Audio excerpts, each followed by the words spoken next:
What's up everybody? Thank you all for giving this video a click. My name's Tyler. Today I'm watching a Huns war between foxvalentine and RFR Be1te. Be1te? I don't know. Someone correct me on that. So this game I chose to show because I found it really interesting how these two players deal with strategy. RFR in the top in gray does some surprising things in this game which I'm not used to seeing pro players do very often, so I thought it'd be cool to stream through this game. So as usual, not much happens in the Dark Age. We'll fast forward through that, just to the two players finding their sheep, doing some sheep scouting, looking around their maps. Nothing crazy. We can see here RFR eating up his sheep, grabbing the boar, almost losing it, but again, nothing too crazy. One thing that is interesting about the Dark Age of this game, if we look from RFR's point of view, we can see that he hasn't scouted all that much going forward. You know, he's scouted his area and that's about it. And his area looks, all in all, pretty good. So the front gold and front stone are going to be hard to defend, but this side slash back gold and back stone and this far back gold along with back berries gives him a pretty decent overall map. And you can see here he's just pushing in some deer with his scout. On the other side we have foxvalentine, who has a much worse map. You can see stone on the front here, stone on the front here, main gold on the front, secondary gold on the front, another gold on the front. The only thing he's got going for him is back berries. So this is a really hard map for foxvalentine to try to get a win from. So again, we'll fast forward. We'll see him eating up his boar. And we'll see that he does some pretty decent scouting. So let's go to Fox real quick. And we can see that he's over here scouting out his opponent. A wise thing to do. I don't know why RFR doesn't do this. We'll show that in just a moment. He finds the berries, he finds his wood line, he knows what he needs to know if he's going to get some scouts in there. What would be nice for him to know, which he doesn't find out, is that there's gold in the back here, stone in the back here, and this gold looks pretty protectable as well. So all in all, Fox really needs to get some pressure in, or else RFR, a player who's known to wall a lot, might just wall him out. So we'll see how that goes as we move forward. So again, back to 100% speed. Just watching these two advance to the Dark Age, we can see 500 food for Fox. We can see that RFR has already clicked up. Interestingly, right as he's clicking up, you can see that he starts to put up a line of palisades. He's building a wall. He's got another villager over here walling off this side. Looks like he can connect this through this gold and stone to this wood line. So he should be all set to wall that up. The question is, will foxvalentine have time to get in before those walls are up? And we can see that he is also clicked up to feudal. He's actually going to hit feudal age first. You can see him getting a little wall off across the front. Obviously, pretty difficult to wall this whole front side. And we can see Fox immediately go down with a stable, whereas RFR on the other side of the map he has his barracks up, he's building some walls, but I don't see a stable yet. There's the stable. Not too uncommon for a Huns war. As we move forward, we can see that that was probably foxvalentine's best chance to get in there, but he had his opponent's scout breathing down his neck. Fast forward just a little, we can see Fox is bringing some scouts forward, or is planning to bring some scouts forward. We can see that still at this point in the game, RFR is just now coming forward to scout. So it's probably pretty clear to us, knowing that he hasn't scouted at all, that he's probably not going to put a lot of feudal pressure on. Meanwhile, you know, Fox sees a lot more of his opponent's base. He also sees this wall up that is inevitably going to lock him out. So he's going to rush to one corner of it and see if he can get in. And we can see that he cannot. Interestingly, you know, if he started to hit this, he probably would have gotten through, but he knows about this other pinch point, which RFR could just build a secondary wall. It's actually smart to build this wall this far out, because this wood line will be vulnerable to archers at some point once these villagers eat into it a little more.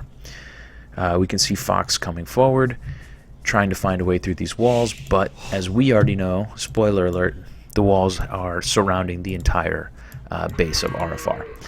Meanwhile, he's got 2 scouts and a skirmisher out to combat any forward pressure, which he is chasing off as we speak. And we'll kind of watch these guys flirt with each other.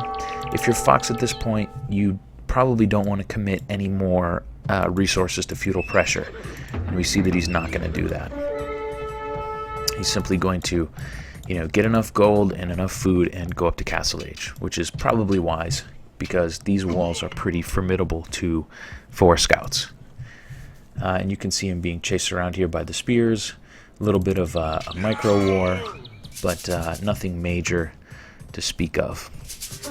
Just some chasing, some running, some dying. Meanwhile, back at home, Fox Valentine is walling up his front side of his base. This is the side that seems easily wallable. He's decided to wall up. He's going to build a group of buildings here in hopes of eventually encompassing this gold, maybe in some sort of wall. And we can see that he is not yet clicked up to castle, and neither has RFR. RFR coming out with another scout here. So overall, I think that's 4 scouts for each player, along with a couple of spears here and a couple of spears on the other side as well. Fox is going with a archery range next. That's not uncommon at all for a Huns War, but I think he'll wait until Castle Age to do anything like build cavalry archers. These walls are getting to look pretty formidable now that they're being reinforced by stone walls. And we can see that RFR, using all of his stone and just having 1 villager on stone, is not going to have a whole lot of stone ready for the beginning of his Castle Age to drop additional town centers. Meanwhile, Fox is clicked up. He does have his 200 stone. We might see a 3 TC boom of some sort. Hard to say with this map what the best thing to do is. The resources are so poorly located on the front that he can either drop a TC here, or he could try to continue to get pressure on his opponent by being offensive and maybe distracting him from coming in and raiding his bad map. We'll see what he chooses to do. Meanwhile, RFR is about to click up. He's on 650 food, so he will be behind in the Castle Age race, and he is going to drop an archery range as well. So what's interesting here is that RFR only scouted the gold. I think he did get chased off by a spear. We kind of saw that out of the corner of our eye. But I think this was enough for him to know that his opponent has a really bad map. If he can pressure this gold, it's going to be pretty hard for him to be beaten, especially since these players are, equally matched. They both have high ratings. Turn Fog of War back off. We can see RFR here going up with 2 more archery ranges. He has clicked up to Castle Age. He's going to be about 2 minutes behind, which should give Fox Valentine a chance to do something, and we'll see what he decides to do. Meanwhile, if we look at RFR's stone, we can see that he still does not have enough stone to put up a second town center, and he's not mining it at a fast rate. So clearly that's not the thing that he's worried about most. The triple archery range here is really interesting, and we'll see a blacksmith as well. What's also interesting is that Fox has no idea that those are there. So this kind of allows RFR to have the element of surprise. I mean, cavalry archers in this situation is not surprising at all, but 3 range archers and potentially doing it on 1 or 2 TCs is a little bit of a surprise when you see a wall up from your opponent, as RFR has here. So Fox Valentine up to Castle Age at 19.5 minutes. Decent time. He's dropping a second town center. He's dropping a third town center. This is a smart move, in my opinion. His stone is really vulnerable there, and his gold is incredibly vulnerable over here.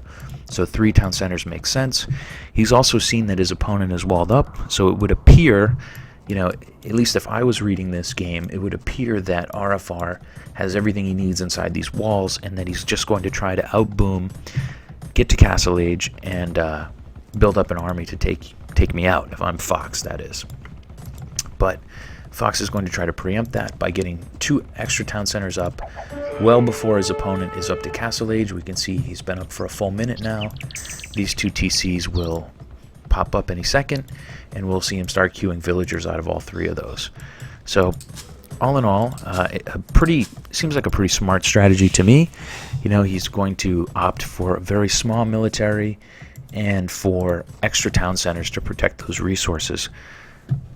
Meanwhile, you can see that he has come forward with a couple of cav archers to sort of scout around and see what his opponent is doing. However, he still doesn't see those ranges because they're outside of the line of sight of these cav archers, which gives RFR the element of surprise, which is always a good thing to have. We can see that he's going to use that element of surprise by building 3 ranges, using 3 ranges to build 3 cav archers at a time. Let's see how he's doing on upgrades on those. Looks like he has +1 damage, +1 armor, and probably more on the way. There's Bodkin Arrow. And what's interesting about this is he's going to do it on 1 TC, at least for the moment.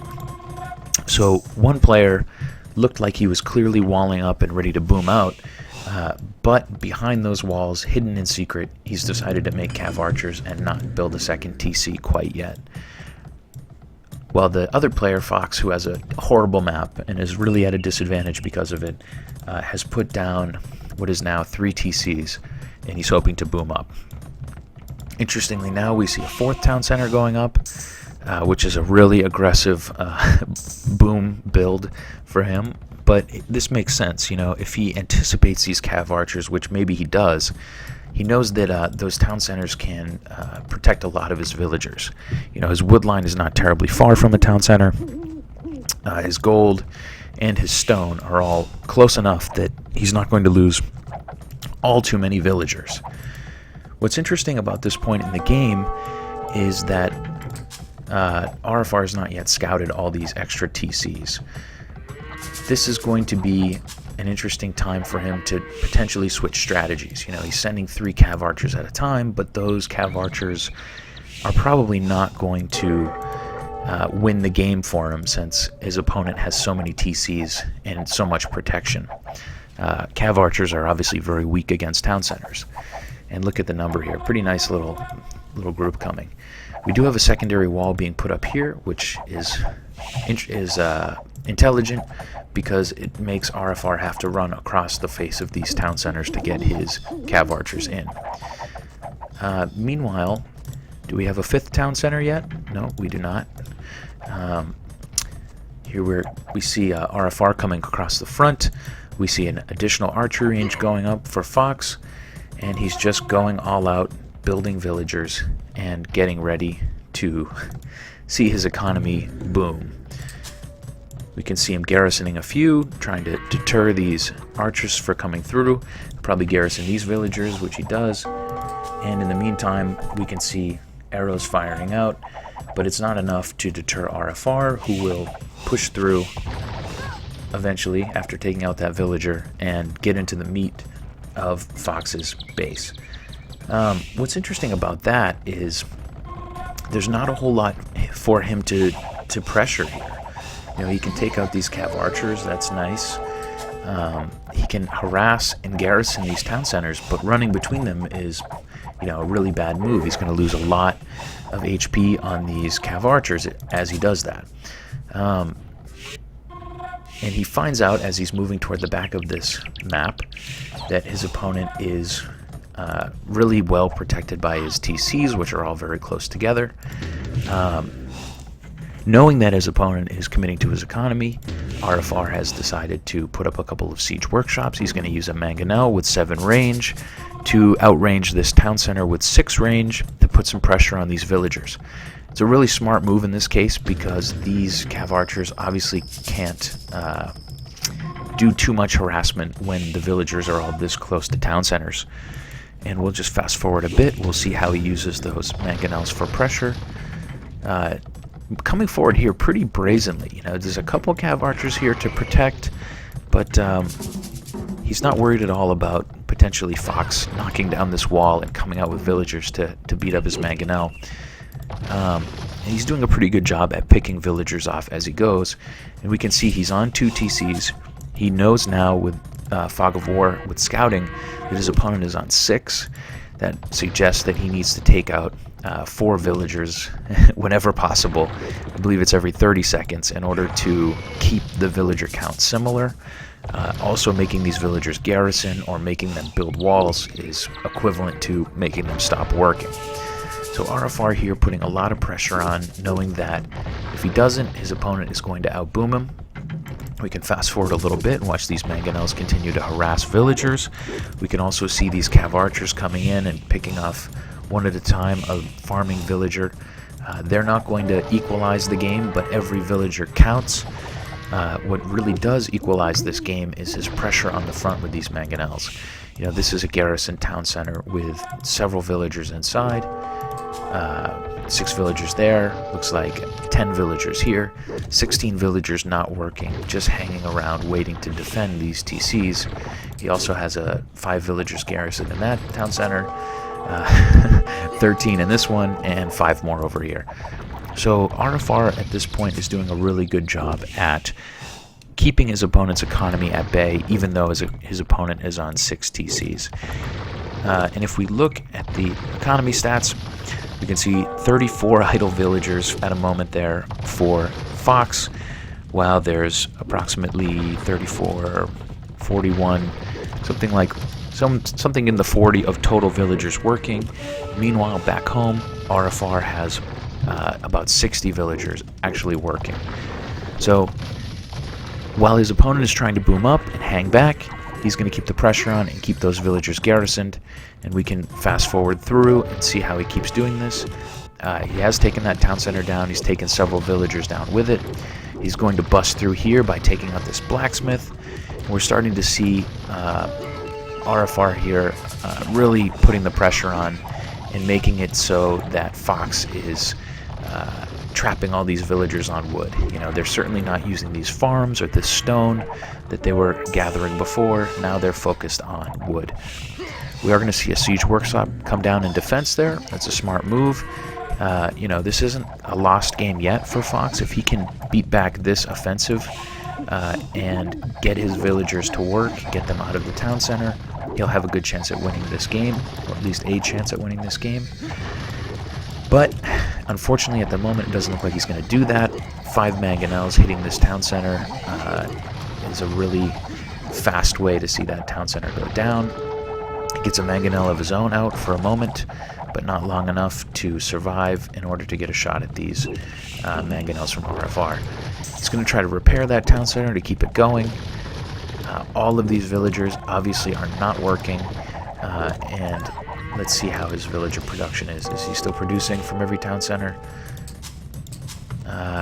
2 out of those 4 are producing. So at the moment, Fox not having enough food to produce the villagers that he wanted to produce to boom, getting tons of pressure on the front. Meanwhile, back at home, RFR building his 3rd town center and starting to really run away with this game score-wise. We can see the villagers going down. This TC will go down. This is a pretty smart move by RFR to come after this TC. If he took this one out, the villagers can simply run over here, and they're alive for a few minutes longer. By taking this TC out, he's forced all of these villagers to, well, in this case, run and build an additional town center. But in most cases, RFR would have an opportunity here to pick off all of those villagers. What's unfortunate for him, although he's winning and it doesn't matter, he doesn't notice this broken piece of wall. He notices all the villagers are gone. They couldn't have gone here, so he probably should have headed out there to see what was up, but there was already a gate anyway, so he's covered. Even though he wanted to get those villagers, he just won't be able to get them. Meanwhile, it keeps the pressure up on the front. Cav archers here still just kind of guarding these mangonels, and they will just slowly roll in and one by one take these town centers down. And that appears to be that. This looks like game over to me. Let's fast forward. Maybe start singing victory songs and dancing victory dances. We see stables coming up on the back. Probably see some scouts or some knights come through to support these mangonels. But it just looks like he has nothing to worry about. Since we can see everything with Fog of War off, we know that Fox's economy is still not enough to support the amount of troops he would need to beat back this offensive. So let's continue to go through, wait for the good game. One interesting thing that we see RFR do sometimes, that I see him do sometimes, here he is coming in with rams to take out that town center, bringing his cav archers real close to that TC so that they can pick off all these villagers before they can get into it. And he's going to knock that down in no time flat. One interesting thing that RFR does a lot, I don't know if it's just like a taunt or if it's just, oh, 2 more TCs here from Fox Valentine. I don't know if it's a taunt or if it's strategically important, but what he does is he brings forward villagers at the end of games when he thinks that his opponent should have already given the GG. He'll bring forward a set of villagers, and let's see if he does it here.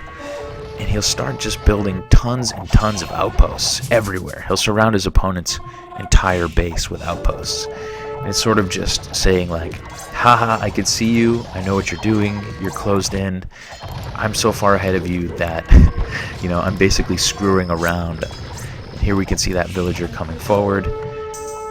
One villager there. Does he have one on the other side? Not yet. Where is she? There she is. Let's see if he does it. Meanwhile, we can see villagers getting picked off and harassed.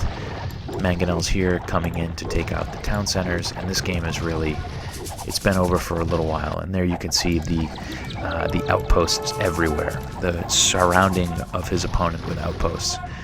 Don't know why he does it. It's just, that's part of his style. When the game is over for him, he starts to build outposts. You know, Red Auerbach would smoke a cigar. Apparently, RFR here will build tons of outposts, and he's bringing several villagers forward to do this. If we look from his Fog of War, we can see that, you know, it does help his line of sight, but I think it's mostly just why haven't you called GG yet? I'm going to surround you with embarrassing amounts of useless buildings until you decide to give up. And it looks like that's what he'll do, because Fox has still not called the GG. Meanwhile, I think we'll call it good game.